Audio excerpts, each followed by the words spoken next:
Whenever I read this account of the transfiguration of Jesus, or hear it proclaimed in church, which, by the way, we hear several times during the year, so it must be an important event in the life of Jesus and the church. We hear it on the second Sunday of Lent every year. We hear it on the 6th of August every year, and we hear it at least on one weekday during the year. So the Transfiguration, even though it seems to be something beyond our experience, is obviously something important for us to think about. Whenever I think about it, I always put myself in the place of the three disciples. Probably because in Luke's account, he says the disciples fell asleep, which is often a problem that I have when I go into church and try to pray. But over and above that, there's another thing which makes me think often of the three disciples.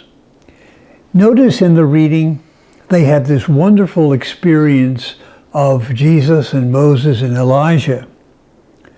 But they really have the experience of God only when they're under a cloud. It's in the darkness of the cloud that they hear the voice of God speaking to them. And that's always been the pattern back through the whole Old Testament. Moses up on Sinai under a cloud. The Hebrew people leaving Egypt under a cloud.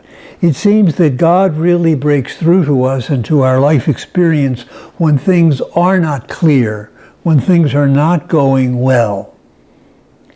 We sometimes think when that happens that God has deserted us, but in point of fact, God is with us always, but especially we are attuned to His presence when things are not going as we want them.